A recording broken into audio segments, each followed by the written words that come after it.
Amigos, muy buenas tardes. Hoy los saludamos en este viernes 22 de abril del 2022, transmitiendo para ustedes este programa de La Resumida aquí en Permanencias Voluntarias. Y hoy estamos cerrando la semana número 16 de este año, una semana que ha estado bastante movidita desde el lunes, en donde, bueno, tenemos los berrinches de este señor Andrés Manuel López Obrador, tenemos también, bastantes situaciones acerca de la reforma eléctrica, la reforma de la minería, tenemos cuestiones de Ucrania, tenemos cuestiones de Rusia, tenemos cuestiones de muchas cosas aquí en La Resumida de Permanencias Voluntarias. Y hoy es un día importante, en esta semana celebraron 2 días importantes, porque bueno, tenemos el primero de ellos y probablemente muy poca gente lo sabe, yo creo que sí, o yo creo que no, quién sabe, no lo sé, pero hace más de 35 años, un 19 de abril, se emitió el primer episodio de Los Simpson, y es que desde entonces los miembros de la familia más famosa de América y sus amigos, así como todas las peripecias que han pasado a través de las más de 30 temporadas, convirtiéndolo en la serie más longeva de la televisión. Por su 30 aniversario se inauguró a partir del año 2017 el Día Mundial de los Simpson, que se celebra cada 19 de abril. Este Día Mundial es un reconocimiento a la trayectoria de la serie y su influencia universal, y ha batido todos los récords y ha significado una gran experiencia en la sátira a la sociedad estadounidense.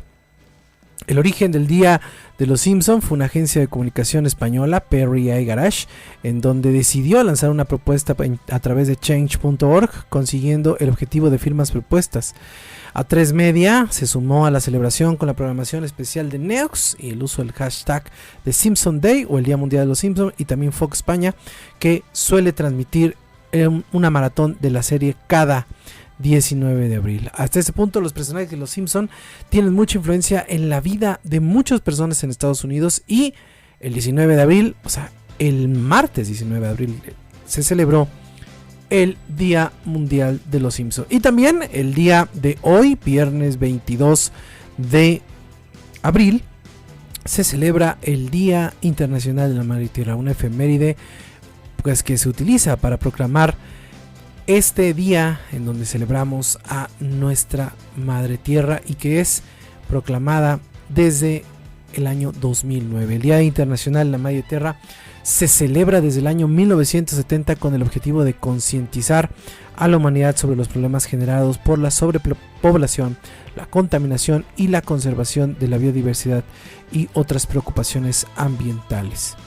Realmente el primer antecedente del Día de la Tierra se da en 1968, cuando el Servicio de Salud Pública de los Estados Unidos organizó el Simposio de Ecología Humana para que estudiantes de diversos lugares escucharan a científicos hablar sobre los efectos del deterioro ambiental en la salud humana. 2 años después, en 1970, un senador y activista ambiental, Gaylord Nelson, propone la creación de una agencia ambiental que realice una manifestación masiva a donde acuden más de 2,000 universidades y decenas de personas a nivel nacional. A través de esta presión social y a través de los resultados que dio en Estados Unidos, se creó la Agencia de Protección Ambiental, una serie de leyes destinadas a la protección del ambiente. En 1972 se celebró por primera vez la Conferencia Internacional sobre el Medio Ambiente, o la Cumbre de la Tierra de Estocolmo, cuyo objetivo es sensibilizar a los líderes mundiales sobre la magnitud de los problemas ambientales. 22 de abril, el día de hoy, se celebra el Día de la Madre Tierra. Regresamos aquí en La Resumida de Permanencias Voluntarias. No se lo pierdan. Y bueno, el día lunes, como era de esperarse, pues el presidente Andrés Manuel López Obrador, tenemos que empezar esta semana desde el domingo, en donde, en la Cámara de Diputados, aquí en México, en San Lázaro, pues se rechazó, a pesar de haber ganado en la votación, no tuvo una mayoría absoluta las reformas a la ley eléctrica, y por lo tanto fue una reforma que fue desechada por parte de los diputados de México. Entonces, Obviamente eso generó una serie de confrontaciones, como siempre se pasa aquí en México en las redes sociales y en todos estos relajos, y también obviamente pues se presentó una serie de situaciones y de una hondonada de ataques del presidente Andrés Manuel López Obrador, en donde dijo que se cometió un acto de traición a México. El mandatario envió este lunes al legislativo una reforma para nacionalizar el litio, así como diciendo, bueno, pues me ganaron, pero vamos a trabarlos de alguna forma. Y esto va a hacer o va a crear una especie de nacionalización del litio, creando una empresa estatal que se encargue de extraerlo, producirlo y comercializarlo. Habría que explicarle, yo me imagino que el presidente sí sabe, pero habría que explicarle mejor al señor presidente pues que no todo el litio que hay aquí en México se puede utilizar para la situación de la comercialización. El presidente está muy interesado en comercializar el litio y hacer cosas con el litio, pero como que no se ha puesto a pensar, o creo que sí, no lo sé, la verdad. Yo creo que el presidente no se ha interesado demasiado en investigar un poco que México no es una de las fuentes más grandes de litio en el mundo, pero bueno, la cuestión es que él ya nacionalizó el litio. Esto pasó el mismo día lunes. López Obrador, en una venganza, venganza legislativa, vamos a llamarlo así, pues mandó esta nacionalización del litio a la Cámara de Diputados, y la cual fue pues aprobada por la mayoría absoluta. El presidente, regresando un poco a hablar de lo que es de la cuestión de la reforma eléctrica, dijo que estaba preparado y blindado para lo que calificó él como una traición por parte de los diputados opositores por el rechazo a la reforma eléctrica la noche del domingo en la Cámara de Diputados. La iniciativa era uno de los mayores apuntes de este gobierno y quedó truncada y desechada por los legisladores de oposición. Debemos recordar que si una propuesta de reforma no es aprobada por el pleno, pues pasa hasta la siguiente administración y hasta la siguiente pues cámara. En este caso tendría que ser al próximo presidente, si es que es de Morena. Pues el presidente ya dijo que el próximo presidente de Morena, porque él ya aseguró que va a ganar, pero bueno, tiene que tener la obligación moral y civil de hacer una reforma eléctrica. Después de más de 10 horas de discusión que se dieron ahí en San Lázaro, López Obrador aseguró que la próxima administración deberá discutir nuevamente esta reforma. Y bueno, su blindaje es que ya había enviado una propuesta de reforma para nacionalizar el litio. El litio pertenece al país desde 1943, insisto, deberíamos de recordarle eso al presidente. Y bueno, esta propuesta de nacionalización contempla la creación de una empresa estatal, va a ser el litio para el bienestar, yo creo, y que se encargue de gestionar todo lo relacionado con su comercialización y extracción. La reforma eléctrica no alcanzó las 2/3 partes. Estas reformas a la ley minera pues fue aprobada por unanimidad por todos los diputados. El mandatario ya prepara su próxima discusión, que es una propuesta de reforma para las cuestiones electorales. En la cuestión del litio aseguró que pretende que este elemento químico solo sea utilizado para beneficiar el desarrollo nacional, y llamó a los legisladores a hacer una concientización de lo que está pasando en el país acerca de la explotación de los recursos naturales. Además dijo que es una tarea evaluar si la empresa estatal será o tendrá en manos de los controles de procesos de extracción, procesamiento y comercialización, y pertenecerá a la Secretaría de Hacienda, Energía o Economía. Veremos dónde conviene más colocarla, dijo López Obrador. Pues sería en la de energía, ¿verdad? Pero bueno, en esta cuarta transformación todo puede pasar. Y bueno, las reacciones a todo lo ocurrido este domingo también despertaron muchas opiniones a favor y en contra. Durante la entrevista radiofónica, Samuel Krill Miranda, diputado del PAN y vicepresidente de la mesa directiva de la Cámara de Diputados, aseguró que el plan del presidente López Obrador atentaba contra la salud y la libre concurrencia de los demás actores económicos por parte de la economía eléctrica. Mario Delgado, dirigente nacional de Morena, se dijo orgulloso de los legisladores de su partido y les mandó a felicitar y a darles su solidaridad, porque ya no se puede traicionar más a la patria sin que la gente se dé cuenta. También Parte de los organismos empresariales del país, expresaron su agradecimiento a los legisladores por haber votado en contra de la reforma eléctrica. El Consejo Coordinador Empresarial reconoció la responsabilidad mostrada por los diputados y diputadas y se dijeron comprometidos con el trabajo conjunto con todos los actores interesados en esta situación. Y miren, la verdad, el presidente López Obrador, sabíamos que iba a ser una rabieta, sabíamos que iba a minimizar la victoria de la oposición. Es una victoria, digamos que es una victoria muy muy importante para la oposición, pero no lo es todo. Lo que pasó en esta semana, lo que sucedió en estas situaciones de la reforma eléctrica y todo esto, es una victoria que la oposición debe tomarla así, precisamente nada más como ganar una batalla.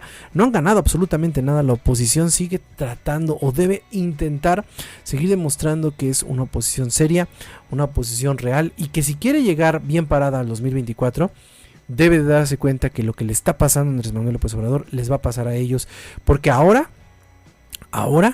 no tan solo está la presión política, sino también ya se está comenzando a ver la presión social. Creo que es una de las cosas positivas que se tiene que darle a esta cuarta transformación, que la gente cada día está más informada, y eso yo creo que es muy muy importante. Y bueno, pegadito a esto, como ya lo habíamos dicho, la reforma a la ley minera pues pasó este martes en su totalidad, y bueno, con 275 votos a favor, 24 en contra y 187 abstenciones, fue aprobada en lo general y en lo particular la iniciativa de la reforma minera sobre la nacionalización del litio. Esto se dio el día martes, propuesta por el presidente Andrés Manuel López Obrador. Solo con el apoyo de Morena y sus aliados como el Partido del Trabajo y el Partido Verde Ecologista de México, el Pleno de la Cámara avanzó a la aprobación de la iniciativa. Sin embargo, hubo algunos legisladores panistas que expresaron su voto de abstención vía Zoom. Los legisladores de la coalición Va por México, PRI, PAN y PRD abandonaron la discusión tras haberse presentado una moción suspensiva, y los únicos representantes opositores fueron los pertenecientes a el Partido de Movimiento Ciudadano. Diputados de partidos afines a la Cuarta Transformación, como Gerardo Fernández Noroña y Miguel Torruco, señalaron la poca importancia brindada a la ley minera por parte de la oposición. De hecho, mencionaron estar convencidos de que el litio se va a nacionalizar y no hay argumentos de otra situación. ¿En qué consiste la ley minera? Bueno, pues la presente iniciativa tiene como objeto garantizar la autodeterminación de la nación, así como la soberanía energética del pueblo sobre el litio y los demás minerales que resulten estratégicos y necesarios para la transición energética, así como determinar que es un organismo público descentralizado que será a cargo de la explotación, exploración y aprovechamiento de dicho material. La propuesta de AMLO para la nacionalización de este material ha creado una polémica porque la empresa con capital chino Bancacora Lithium mantiene una concesión en Sonora que le permite extraer 35,000 toneladas por año de litio. Esto se considera uno de los mayores yacimientos del mineral del mundo, con 8.8 millones de toneladas equivalentes, con reservas que durarían 250 años. Sin embargo, López Obrador reiteró que su gobierno no permitirá a extranjeros explotar el litio aunque tengan concesiones previas. En su lugar, habrá una empresa del Estado para explotarlo, explorarlo, extraerlo, procesarlo, industrializarlo y venderlo. Y a lo mejor el presidente López Obrador estará también muy muy enterado de que esas concesiones van a tener muchas implicaciones, incluso sanciones económicas por parte de China y por parte de los las personas involucradas en toda esta situación, porque recordemos que el litio no solamente, y como bien lo dice el presidente, no nada más se explota, se explora, se extrae y se procesa, se industria y se vende, sino que tiene muchísimos procesos alrededor que son los que tiene que observar la paraestatal que apenas se va a crear, y hay muchísimas empresas que ya lo hacen. ¿No sería mejor regularlos y ponerles mejores condiciones a las cuestiones de impuestos para poder de ahí obtener ciertos recursos para el Estado? Probablemente no, pero probablemente sí, pero el presidente, como siempre, piensa que la nacionalización de las cosas es la solución. Pasó con Bolivia, pasó con otros países en donde estas situaciones se han convertido en un verdadero problema de salud pública y también, como no, de economía para esos países. Pero bueno, regresemos a más temas aquí en la resumida de permanencias voluntarias. No se lo pierdan, estamos todavía con 45 minutos de programa por delante.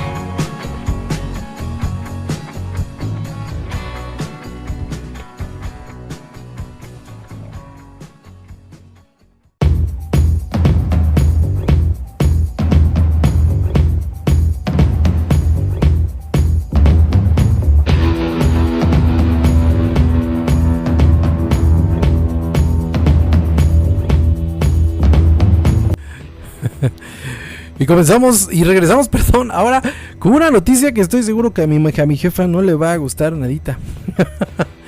Digo, porque creo que es de las únicas 30 personas que todavía tienen Dish en este país. Pero chequen, las acciones de Dish se desplomaron un 10.3% por pérdida de suscriptores y canales. La empresa mexicana de telecomunicaciones dejó de transmitir los canales de Fox Sports México tras no llegar con un acuerdo con el grupo Lauman.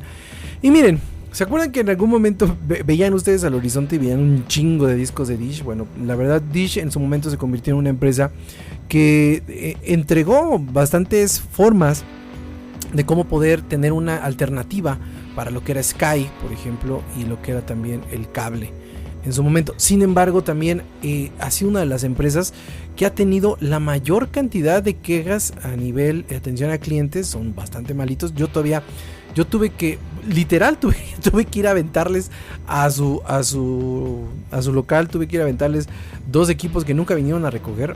Y creo yo que, bueno, pues eso es parte de los problemas y la gran debacle que ha tenido Dish en este país. El último año las acciones de este proveedor satelital, Dish Network, es el Nasdaq, y se han desplomado 10.3%, afectándose obviamente por la cancelación de suscripciones y pérdida de canales, porque en México se estima que Dish pierde en un promedio de 80,000 suscriptores mensuales. El viernes pasado, la acción de Dish cerró en $33.19, lo que significó una reducción de 10.3% con respecto al valor de hace un año, cuando los papeles de la firma se ubicaron en 36.9, con respecto a su nivel máximo del 2014, que había sido de 54. La semana pasada se informó que Dish dejaría de transmitir los canales de Fox Sports México, lo que no tenía muy contentos a muchas personas, porque prácticamente Fox Sports lleva prácticamente todos los deportes que hay aquí en este país. La empresa detalló que su intención fue una actualización razonable de los costos por la provisión de mejores contenidos deportivos mexicanos e internacionales, pero no tuvo un acuerdo con la empresa. Por tal motivo, Dish va a dejar de transmitir eventos como la lucha libre de la WWE, la Fórmula 1, la Liga MX femenil y varonil, la CONCACAF, la Liga de Campeones, la UEFA Europa League, la UEFA, la Europa Conference League, la NFL y las ligas mayores. Por esta situación, lo que pasa en sí Dish es la salida de suscriptores. Únicamente los canales deportivos podría representarles una pérdida adicional de 200,000 suscriptores solamente en este año. A inicios de este año también Dish dejó de transmitir los canales como Disney, Nat Geo Kids y Star Life, luego de que la firma de contenidos infantiles decidió sacar sus canales de televisión restringida en México para lanzar su propia plataforma de streaming. En México, el Instituto Federal de Telecomunicaciones registró 322 inconformidades en contra de Dish del año pasado en su plataforma Yo Soy Usuario, lo que lo ubicó en el top 5 de las operadoras con más quejas. Además, el índice general de satisfacción de Dish es de 71.6 en una escala de 100, en donde el puntaje es más alto, el 100 obviamente. La calidad La continuidad de la señal, la televisión y el servicio de clientes fueron las áreas peor evaluadas de la compañía, de acuerdo con la segunda encuesta de usuarios del Instituto Federal de Telecomunicaciones. En los últimos años, Dish ha perdido 12 puntos porcentuales de participación en el mercado, a pesar de tener un 22% de participación en el mercado del servicio de TV de paga en el 2016 y ostentar el 9.78% del mercado. A diferencia de Dish, Total Play se ha convertido en una de las empresas líderes en televisión, que también es bastante malita, hay que recordarlo.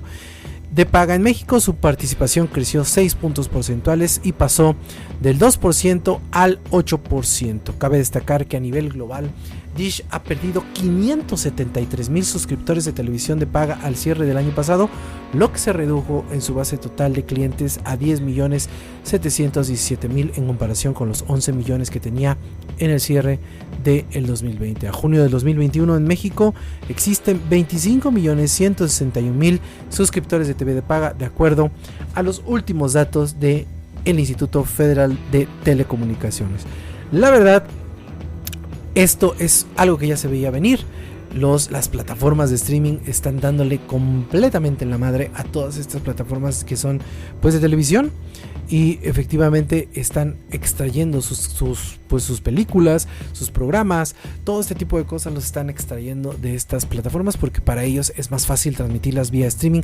La vía streaming se ha convertido en algo bastante lucrativo, pero también tiene sus bemoles que algún día lo vamos a platicar también aquí en la resumida de permanencias voluntarias. Dish, pues así como llegó, al parecer está a punto de irse en algo que ni siquiera nos debe preocupar, porque yo la verdad tiene años que no veo cable, pero mi mamá sí. Entonces yo creo que ella sí va a estar un poco preocupada que le quiten Dish. Pero bueno, regresamos aquí con otras noticias en la resumida de permanencias voluntarias. No se lo pierdan, todavía tenemos bastante programa por delante.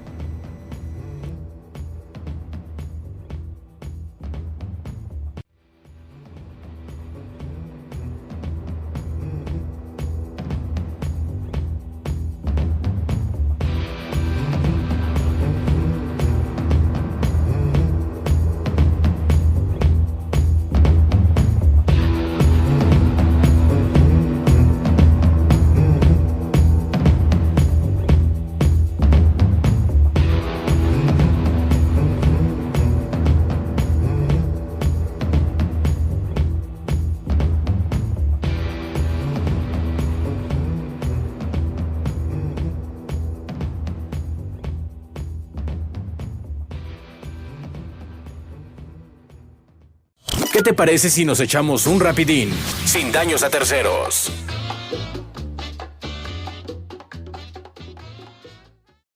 Llamarle traidor a la patria a todo aquel que no esté con la Cuarta Transformación es algo muy preocupante. Llamarle traidor a la patria a todo aquel que no esté alineado con los berrinches del presidente es algo muy peligroso. Llamar traidor a la patria a todo aquel que ejerce su derecho democrático de poder sentir es algo que nos tiene que poner a pensar a todos los mexicanos. Pero como bien dicen, el que avisa no es traidor.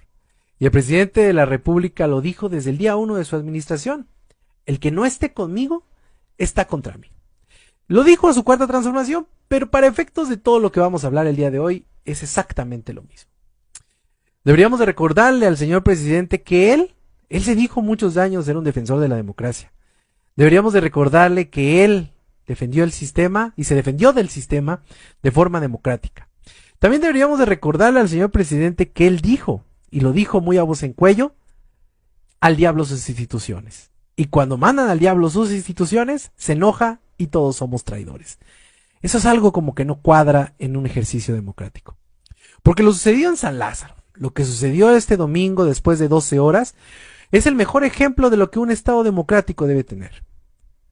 Los representantes del pueblo deciden y el Ejecutivo debe acatar las cosas sin decir absolutamente nada y seguir avanzando en pro de todos los mexicanos.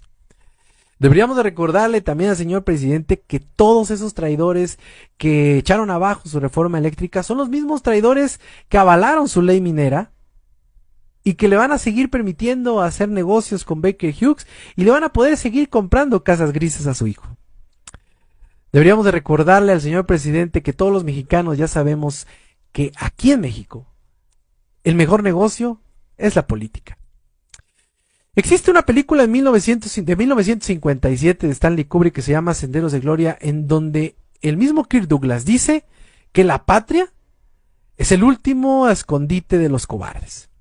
Y eso es muy cierto, porque el señor presidente desafortunadamente ha demostrado que es eso, un cobarde. Un cobarde que se esconde de sus decisiones y que lanza a sus perros por delante para ponerlos a los mexicanos unos contra otros. Eso es lo que es un verdadero traidor a la patria. Un hombre que se dice servir al pueblo, que se dice servir a un país y que se enfunda como el hombre que representa a la patria y a sus intereses. Qué terrible lo que pasa en este país.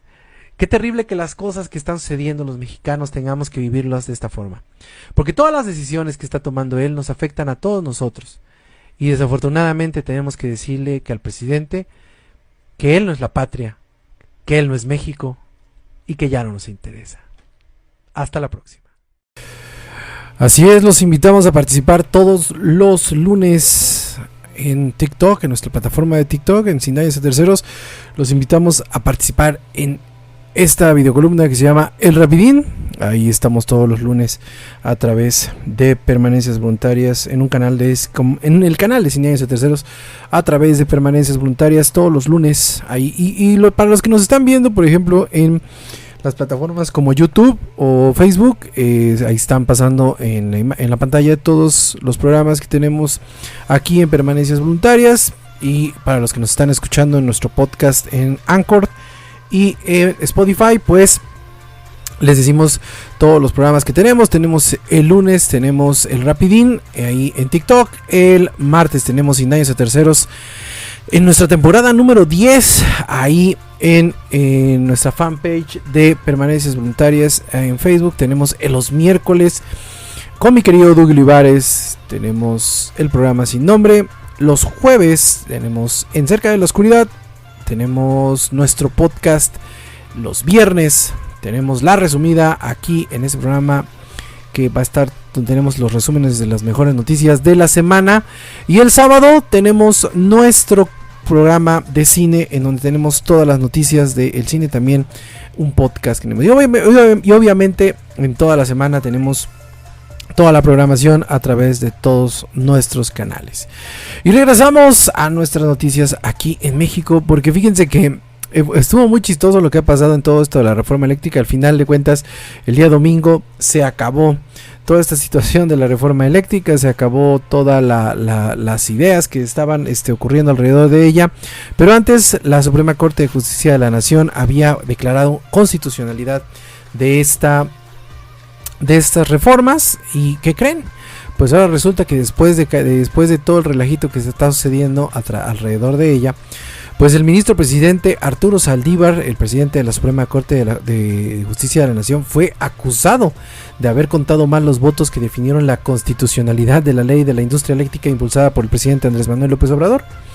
Dice el presidente Arturo Saldívar: me parece una falta de respeto a la inteligencia de las ministras y ministros pensar que el presidente de la Suprema Corte pues simplemente decidió en un sentido los votos y cambiar de 8 en 7 a los otros 10 ministros y ministras. Simplemente pensar que, dice él, están en la baba o están ausentes y no tienen inteligencia o no tienen carácter para decir que son 8 votos, dijo el ministro en la conferencia de prensa mensual. Hace 2 semanas el máximo tribunal del país se reunió para votar sobre la constitucionalidad de la ley de las reformas a la ley eléctrica en una sesión que tuvo a 7 ministras y ministros y se pronunciaron contra de la ley, por lo que no alcanzó los votos necesarios para echarla abajo. Sin embargo, el día martes más bien, comenzó a circular en diversos medios de comunicación la versión de que el presidente Saldívar había contado mal los votos, pues el ministro González Alcántara votó en contra de esta reforma. Ante esta situación, el ministro explicó toda vez que había habido, eso está mal dicho, pero bueno, un voto diferenciado de los ministros Gutiérrez y González Alcántara, porque en un apartado el ministro Gutiérrez había votado por la validez y en el posterior por la invalidez. El ministro González Alcántara fue al revés y se hizo notar por alguna ministra o ministro que quizá había 8 votos. El secretario prosiguió, dijo: ante este escenario, con la anuencia del Pleno y todo está grabado, yo propongo que sean los ministros que están en esta situación quienes determinen el sentido de su voto. Y 7 veces preguntó a los ministros cuál era el sentido de su voto, y el ministro González Alcántara dijo: por la validez.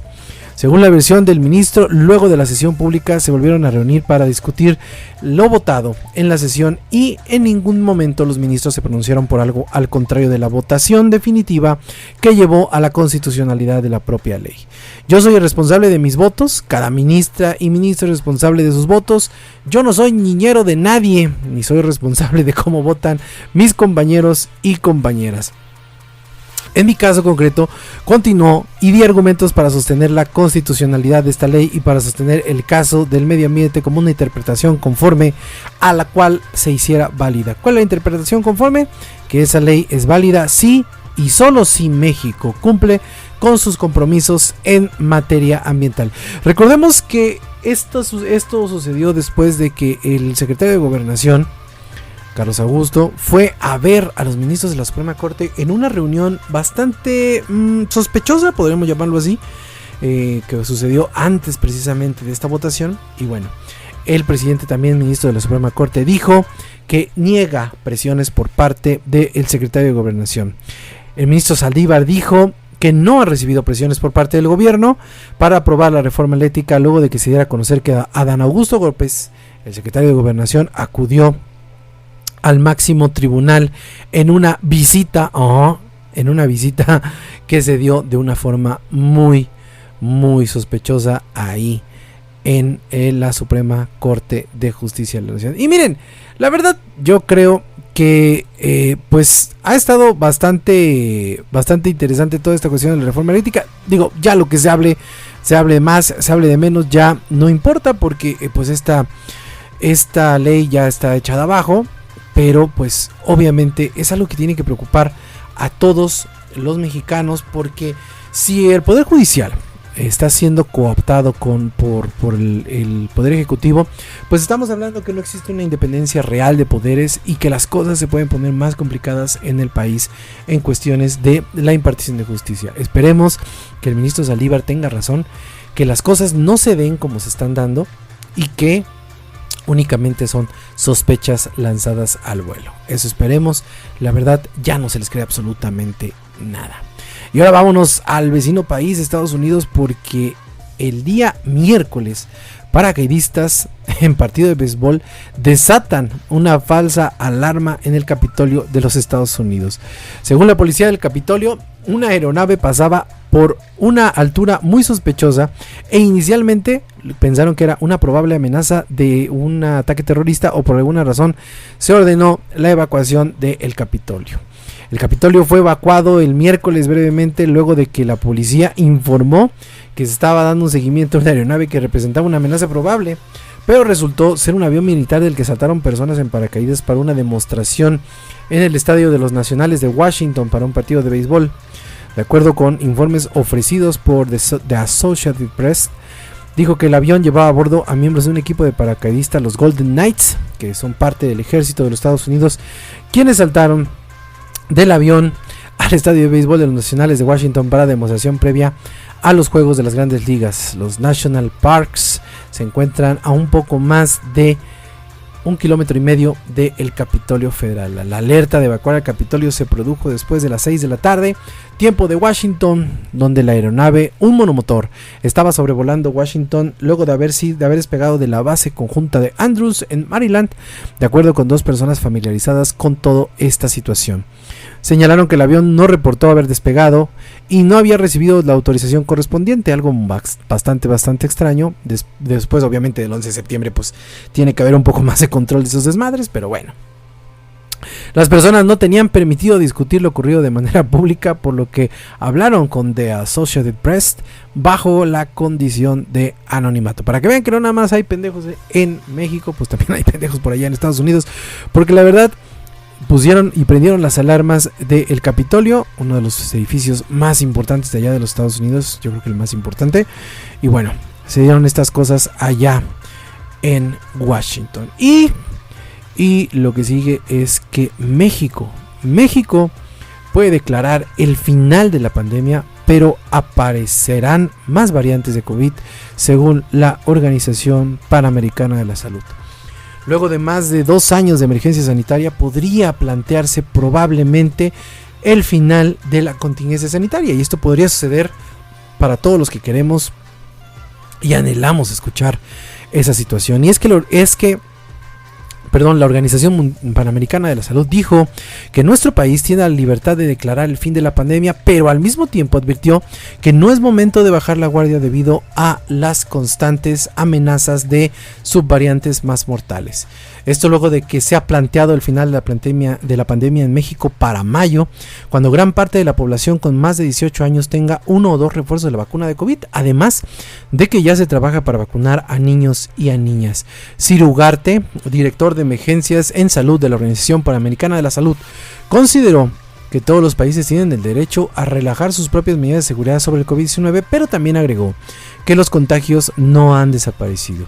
Si bien en México tiene una baja transmisión comunitaria y una alta capacidad de responder y una alta cobertura de vacunación y un número bajo de fallecidos y pocos casos, se están dando las condiciones para poder existir una reinserción de la enfermedad después de declarar el final de la emergencia.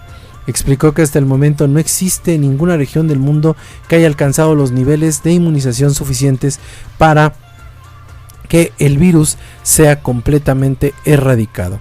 Aún se encuentran 21 descendientes en el mundo de la variante o subvariante Omicron, por lo tanto, las mutaciones de COVID-19 parecen no tener fin. Y es que datos del Centro del Control y Prevención de Enfermedades de Estados Unidos encontraron que hay 21 descendientes de esta variante BA2 de la Omicron.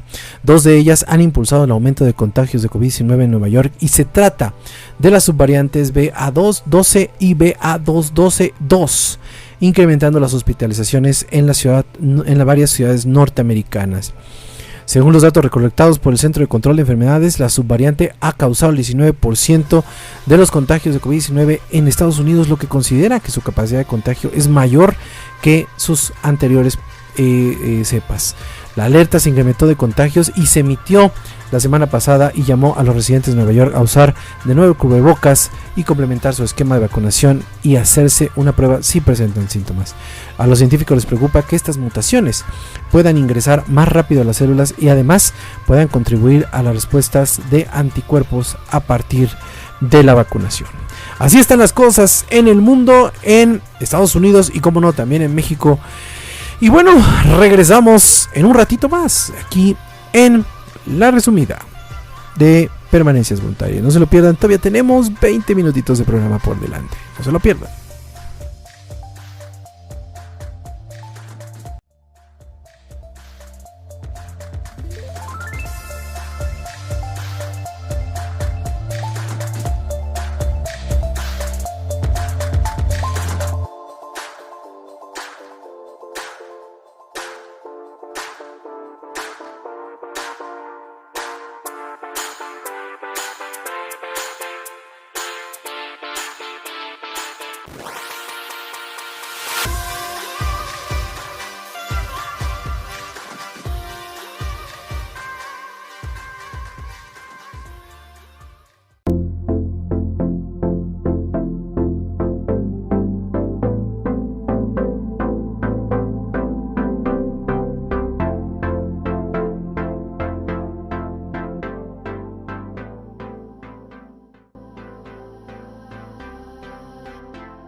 Y por regresando a las noticias de México, ¿se acuerdan que hace una semana tuvimos esta llamada o mal llamada revocación de mandato?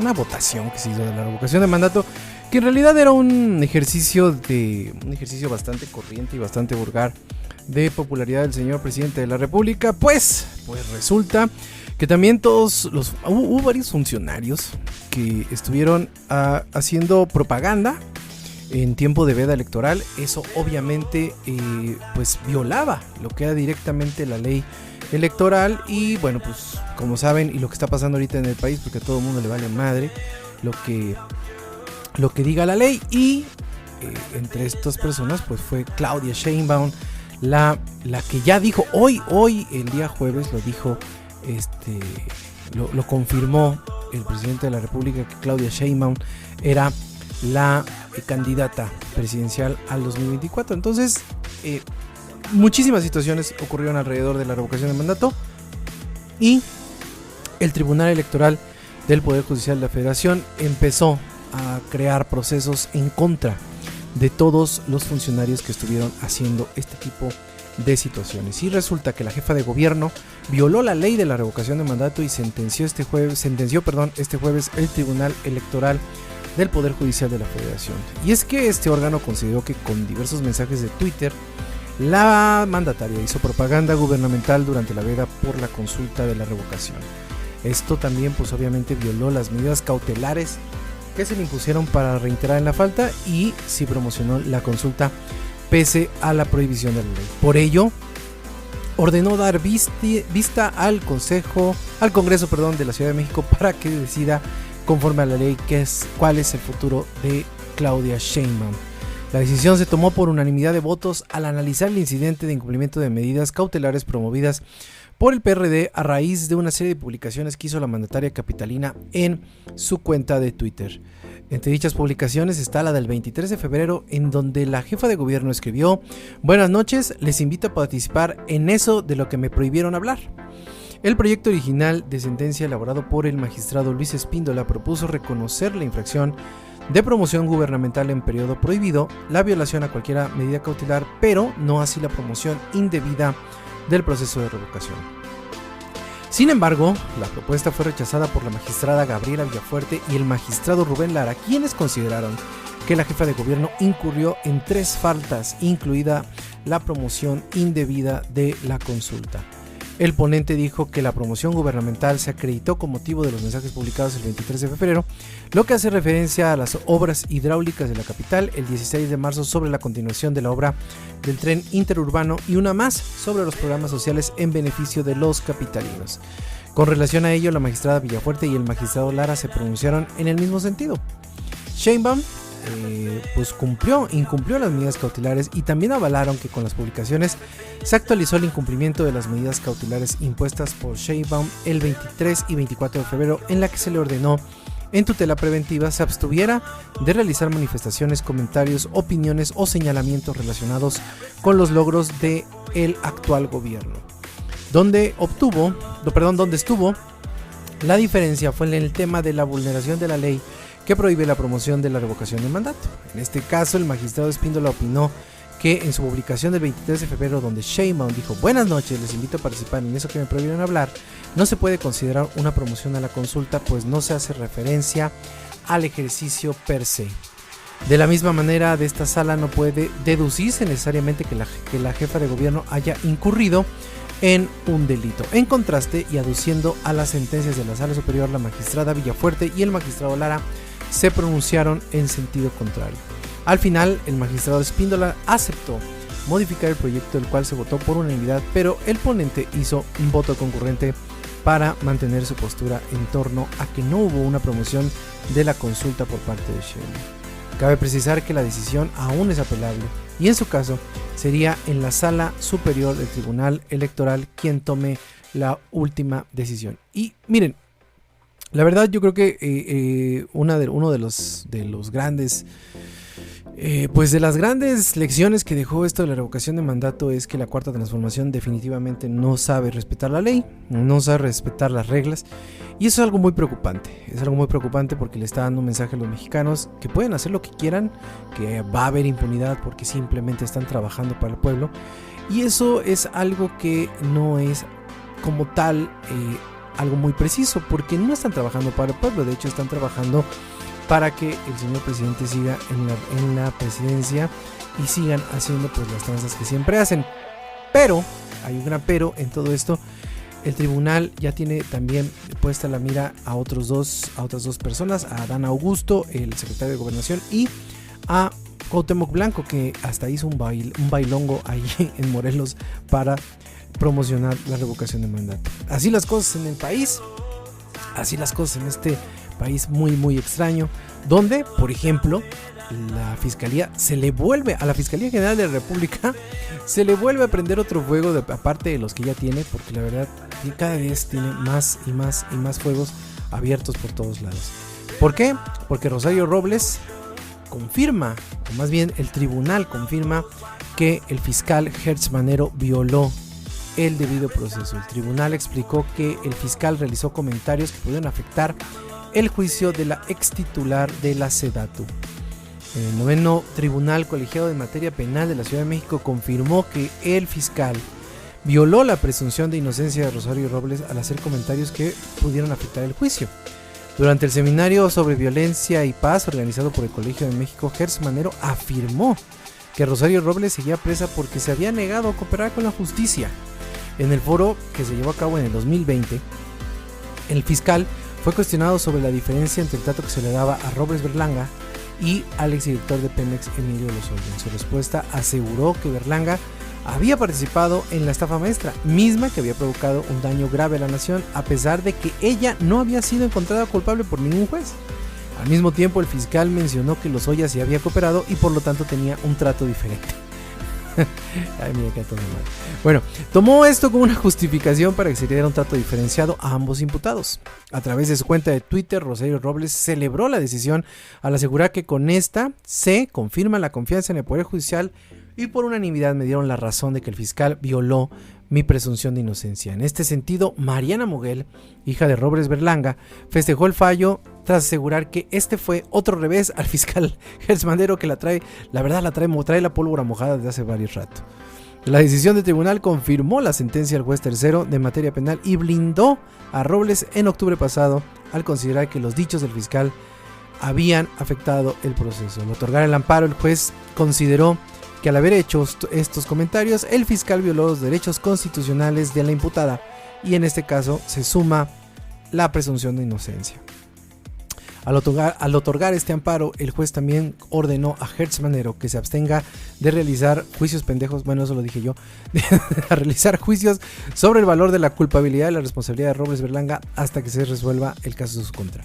Rosario Robles está acusada de haber participado en una red de corrupción que presuntamente desvió recursos públicos por más de 5,000 millones de pesos, mismos que se desviaban a través de universidades públicas.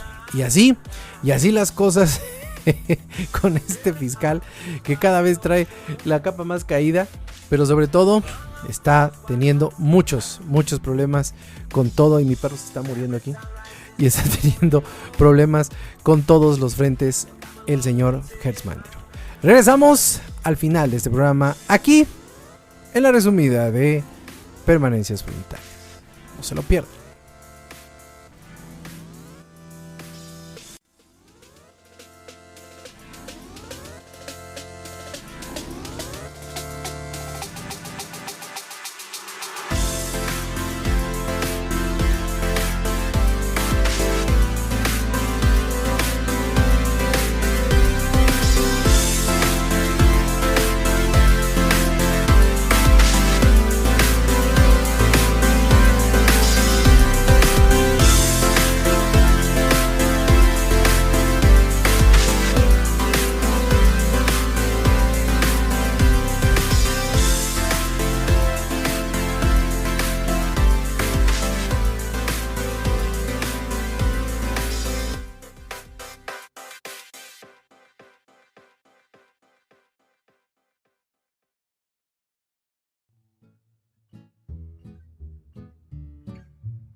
Y regresamos a esta última noticia, que es la noticia amable, porque siempre tratamos de terminar este programa de la resumida con una noticia amable que nos ayude a todos a reflexionar. Que bueno, todos son malas noticias, pero que siempre existe algo bueno, en lo cual nos tenemos que aferrar todos los seres humanos de este planeta. Y en México, la Secretaría de Salud de Sonora, a través del Centro Estatal de Trasplantes, el CAESTRA, concretó una donación multiorgánica con que se acabó con esto la primera etapa y salvará y mejorará la vida de salud de 5 pacientes en Cajeme y Hermosillo, y que servirá para más de 200 mexicanos en distintas ciudades del país. Gracias al donador y su familia, los médicos especialistas obtuvieron 2 riñones, un hígado y en el Hospital General de Ciudad Obregón, que posteriormente se trasladaron a Hermosillo al Hospital General del Estado. Además, se extrajeron 2 córneas cuyo trasplante se programará para el estado de Sonora. También los médicos concretaron la donación de un músculo esquelético, mismo que se envió a Jalisco a una empresa que hace un proceso de preparación de hueso y tendones para conservarlos y utilizarlos para que cuando haya necesidad en el Hospital General del Estado, pues existan este tipo de donaciones que se puedan utilizar, además de diferentes tejidos como microchip de hueso, prótesis, tendones que se podrán beneficiar más de 200 personas. El CAESTRA resaltó la generosa voluntad de las personas que dijeron sí a la donación de órganos de su familiar, quien en vida manifestó su deseo de hacerlo si llegara a suceder su muerte. Para finalizar, la dependencia recordó a la población la utilidad del código QR para el registro y obtención de tarjetas de donador. Para mayor información y las personas interesadas pueden llamar al 662-217-2355, repito, 662-217-2355, o en las redes sociales de CAESTRA en Facebook, Twitter e Instagram. Bien lo dicen, tenemos que regalar esperanza, y sí, bueno, prácticamente el donar órganos es regalar una vida y regalarle mejores condiciones de vida a otras personas. Y creo que esto terminar esta semana, la semana número 16 del año, estamos muy contentos de haber estado con todos ustedes con esta noticia, y los invitamos a participar la próxima semana en todos los programas de permanencias voluntarias.